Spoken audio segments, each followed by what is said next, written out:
ეს არის პაატას ოთახი. რთული მისახვედრი არ არის, რომ პაატასი, იმიტომ რომ როგორც თვითონ იყო ქაოტური და ესეთი ენერგიული და აი ესეთივე ატმოსფერო არის აქაც. ეს მისი ტანსაცმელი. ეს ქონდა შეხვედრებზე რომ მიდიოდა, ესეთ შეხვედრებზე კრეატიულზე იწვევდა ჟაკეტს. ეს ქონდა ცოტა სერიოზულისთვის ესეთი პიჯაკი, რომელზეც სერიოზულ შეხვედრებზე იწმევდა. და მე ვიცი რომ ეს დუეტის დუო ჯორჯიასთვის ნაწილობრივ საჩუქარია კაიმანისგან. ესენი არიან ადამიანები, რომლებმაც თქვენთვის ეს კლიპი შექმნეს. უმეტი მადლობა. ყველამ იცის რომ პაატა იყო ერთადერთი კლიპის რეჟისორი, ეს არის დუეტი ჯორჯიას ესამესა და რა თქმა უნდა მე მისი გარდაცვალების მერე ეს უფრო აქტუალური თემა გახდა და რაღაცა ჩემთვისაც უფრო საყვარელი გახდა. ეს არის ესამესას ასე ვთქვათ კუთხე რა დავხატეთ მაშინ პაატა იძახდა ერთადერთ რამეს რომ აი ჩვენ არ შეგვიძლია დავწეროთ. მოვიფიქრებთ, დავხატავთ და ყველაფერს გადავიღოთ და ამას ახლა აკეთებ და იმ ჩანაფიქრებს რაც ქონდა თავის გონებაში, რასაც ფიქრობდა, ფიქრობ რომ ეს ადამიანი იყო საერთოდ იდეების გენერატორი და ცხოვრების გენერატორი იყო და ეს უფაწვებოდა რაღაცები თქვაწვებოდა და ეს ერთ-ერთი პაატას მოწოლა იყო ესამესაც. მაგარი კონცერტება იყო, აი კუსნია ფერსაცონები იყო, ისეთი აი ფანტასტიკური. არ მომეწონა, ძალიან მაგარი. ვინმე გითხრა, ვინმე ბიჭო, არ ჩანს ეს ჩვენი თავები კარგად. მოემზადეთ. წამოვიდა. ჭავჭი თქვი რომ კარგი იყო. შვილი მოემზადოთ. წავიდა მოძრაობა. წამოვიდა.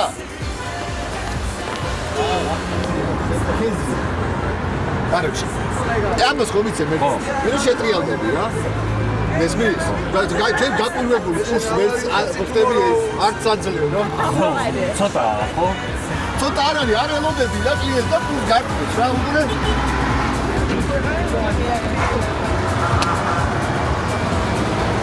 მოვიდა! ფუშე.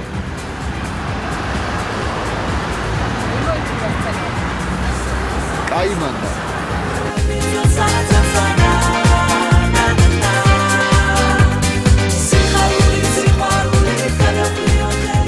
არ იმღება ადამიანის სცენაზე, არ იმღერებს მიკროფონთან, არ ეყოლებათ რაც ტოპ მოდელები კლიპში, ეს იქნება კლიპი, სადაც რომელიც შეიძლება დაინახო ნებისმიერი ადამიანი, რომელსაც ქუჩაში ხედავ რა. შეიძლება დაინახო ამბავი, რომელიც შენ ზურს უკან ხდება, ოს ყველაფერი კაი ამბავი ხდება რა. პაატა საერთოდ როდესაც ხვდებოდი ხოლმე, აი პაატა როგორ ხარ, ვეკითხებოდი. ყველაზე მაგრად მეუბნებოდა ხოლმე და ეს რაღაცა ძალიან ისე ხვდებოდა რა, რომ აი ძალიან მიხაროდა. რომ ძალიან ცოტა ადამიანი იძახის ხოლმე ასე რომ აი მაგრად ვარ ძალიან და რაღაცნაირად სულ მიხაროდა პაატას ნახვა და მაკასაც იგივე და ძალიან ისეთი დადებითი მოდიოდა ყოველთვის და შემდეგ ნუ ისე მოხდა რომ გადავწყვიტეთ გადაგვეღო კლიპი, იმიტომ რომ პაატას ნიჭიერებაში ეჭვი არც გვეპარებოდა და ძალიან გაუხარდა პაატას რომ მივედით მთლიანად კაიმანის ჯგუფი დაგვიდგა გვერდით მაქსიმალურად რაც შეეძლოთ ყველაფერი გაგვიკეთეს და რა ვიცი, აი ყველაფერი ისეთი სასიამოვნო მაგონდება. სულ ისეთი იყო რა, აი მობილიზებული იყო ძალიან გადაღებებზეც, აი ყველაფერი დათვლილი ქონდა ზუსტად, არაფერი ზედმეც არ იძახდა. გვეჭხუბებოდა ხოლმე. ოღონდ მიყვარხართ ბოლოს ამატებდა ასე და აქიჯდა დილიდან მეორე დილამდე ეს იყო ბლოკნოტი და არის ბლოკნოტი, სადაც იწერებოდა პაატას ყველა იდეა, რაც კი თავში მოვიდოდა, ნებისმიერ დროს, დღე, ღამე, ჩაიწერდა და მისი მე ვიყენებდით ამას უკვე შემდეგ პროექტებში რაღაცა ცალკეულ ნაწილებს ვიღებდით. იმისათვის რომ კარგი საქმეები აკეთო, მშვიდობა გინდა რა ქვეყანაში რომ იყოს რა. რომ ვიღაცას უნდადეს შენი გაკეთებული კარგი საქმეები. თუ მშვიდობა არ იქნება, ამას არ ჭირდება შენი პროფესია. მე და პაატა მეგობრობთ 98 წლიდან. ძალიან პატარა ვიყავი, რომ გავიცანი პირველად და მე შინოდა ტელევიზიაში მოსვლის, იმიტომ რომ ეს კარებში იდგა და ნუ რაღაც თავისი ამ საშინელი ენით და კომენტარებით ესე მაცილებდა და მე რაღაც ესე მოხდა, რომ დავმეგობრდით და თვითონაც ძალიან უკვირდა, რომ რაღაცა ეს მე პატარა ვიყავი ესე მართლა მეგობრობდით, ტელეფონი რო რეკავდა, აი ზუსტად ვიცოდი, რომ პაატა იყო და ესე ვიღებდი. ხო, პაატა. და ეს ჰქონდა. ცუდ დროს ხომ არ გირეკავა. პირველი შეკითხვა და ძალიან ცუდ დროსაც რო დაერეკა, მაინც უნდა მოგესმინა, იმიტომ რომ ის რაც იმ მომენტში უნდა ეთქვა, აუცილებლად უნდა ეთქვა, იმიტომ რომ ვერ მოისმენებდა. და ბოლო გადაღებიდან ქუთაისიდანაც ესე შუაღამისას დამირეკა, რომ ძალიან დაღლილი ვარ, მაგრამ ისეთი კარგი რაღაცები გადავიღეო, ისეთი კარგი რაღაცები, რომ ყველათ არ დავბრუნებული ვარ კამერასთან. ეს არის ჩემი საქმე, თქვენ მიხედეთ კომპანიას, მე მივხედავ ისევ ოპერატორობას. 13-14 წლის ვიყავ, როდესაც კამერა ხელში ავგეკიერა, შორიდან დავინახე, ქვია, რაღაცა ახალგაზრდა ერთ სულხან კაც ეჭირა, რაღაცა ის პატარა თითებში, რაღაცა დიდი საშინელი კამერა, ნუ მაშინ ეგეთი ყველაზე მაგარი კამერა იყო. M7 არა, უფრო პატარა კამერა იყო რაღაცა, აი ძააბა ჯივისი მე მგონი. ჯივისი, აი თან შორი დავნახე რა, რო ეჭირა. და ხელი მომკიდე ვიყავი ალბათ 17-18 წლის რა. გორში ვიყავი, მაშინ ჩასული ადგილობრივი გამგეობის არ ვიცი მაშინ რა ერქვათ რა, ნუ რაღაცა ეგეთი ვიღაცა გასტუკიანი კაცი იყო. კედელთან იჯდა, მიყუდებული, კედელზე იყო მიტყებებული. და კამერა მაშინ მეჭირა ხელში და აი არ ვიცი მაგარი ვინერვეული ძალიან საშინელება იყო რა რაც მე იქ განვიცადე და ახლობით 15 წუთს ყველაფერი მიკანკალებდა მე ვიტყვი რომ ტელევიზიაში ჩვენ ვისწავლეთ ბევრი რამე ერთად ფილმ პაატამ მე ერთად ვისწავლეთ ბევრი რამე ვისწავლეთ ტელევიზია საქმე ვისწავლეთ ამასთან ერთად ვისწავლეთ როგორ უნდა გვეცხოვრა, რა უნდა გვეკეთებინა, უკეთეს ფიქრით, ყველაფერი. ძალიან ძნელია. ეს ადამიანები რო აღარ არიან და რა თქმა უნდა ერთი გამონაკლისი ყავდა მე და პაატას ფილოსოფით და პაატას ამბავიც რო გავიგე, ძალიან რთულია.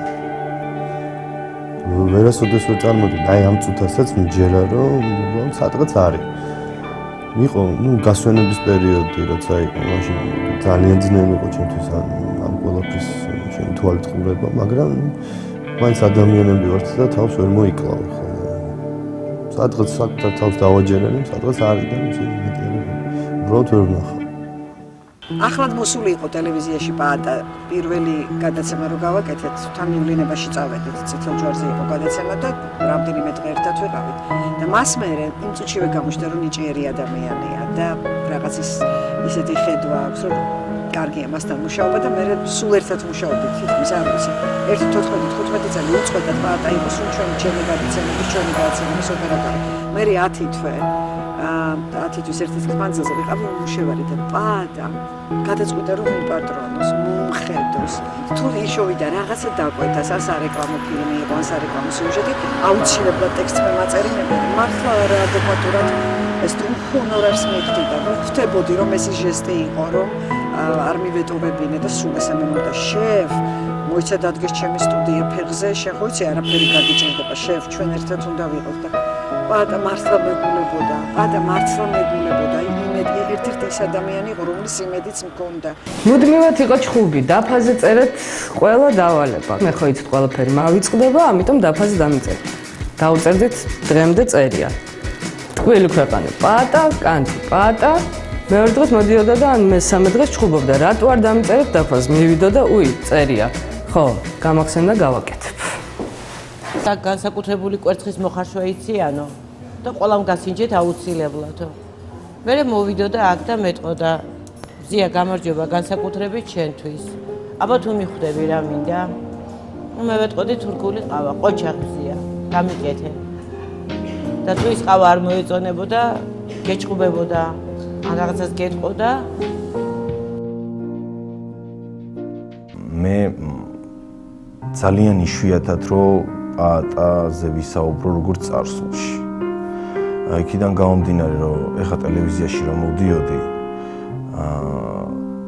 просто ვერ ვითავისებდი იმას რომ მე რო აქ შემოვიდოდი პაატა არ დამხვდებოდა. პაატა ყოველთვის ჩემს ცხოვრებაში იქნება ისეთი ცოცხალი ფიგურა როგორიც მე მახსოვდა. იმ ადამიანთან მეგობრობ, ვისაც 24 საათი უყურებ, რა და 24 საათი უყურებ შენს თანამშრომლებს, შენს კოლეგებს, შენივე პროფესიის წარმომადგენლებს, ადამიანებს, იმიტომ რომ დილას რო გამოდიხარ სახლიდან 10 საათზე, ღამის 2 საათამდე ხო სულ ამათთან ახარ რა. ის მეგობრები, რომელიც ყავდა სკოლაში, ინსტიტუტში, უბანში, ისინი გირეკავენ და ახლობით ესე 3 თვეში ერთხელ დაყენებენ სიტყვის შეურაცხყოფას, რომ ესე არ შეიძლება. ნუ ესეც იტანენ რა, რას ისაუბრებენ. მეგეც პროფესია აქვს რა, მაგათ მეგობრებს, რომ არ ძალიან მაგათთვის. შეძლო თავიდან ბოლომდე ჩართულიყო საქმეში. თავიდან ბოლომდე ყოფილიყო ისეთი, რომ არ გეგზნო შენ ერთი წამით, რომ რამე აკლია იმ სიტუაცია, სადაც შენ ხარ.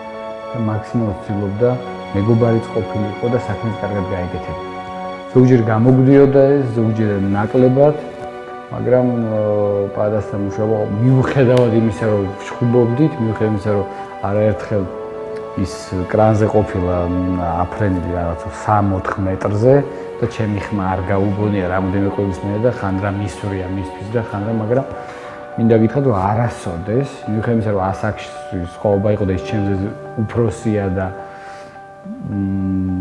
არასოდეს გადასაღებოდი და ჩემთვის არ უპასუხია. იცი რა, მონდომება გინდა რა. რომ იყო კარგი ოპერატორი, კარგი ადამიანი უნდა იყო. ზარმაცი არ უნდა იყო. მეოცნები უნდა იყო. რაღაცა სხვა სამყაროში უნდა ცხოვრობდე.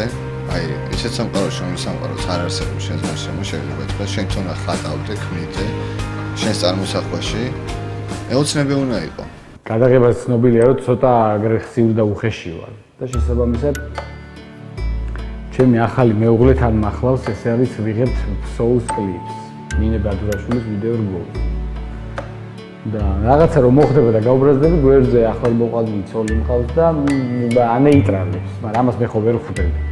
და გასული ვარ რაღაცაზე, გასული ვიყავი და შესვენება ვარ გადაღების და ეს ტრიალ მინდორზე გაშლილია და ბრუნდები უკან და ზის ჩემი ცოლი წინ დგას პაატა ესე მუხლებზე არის ბალახებზე და უკან დაუღენებია გადამღები ჯგუფი და დიდებულო ქალბატონო მეთქი რა ხდება რა საკეთებ რას ვაკეთებ და შენ ვარ გვაგინო ეს გადაიტრალებსო და ეხლა მადლობას ვუხდით.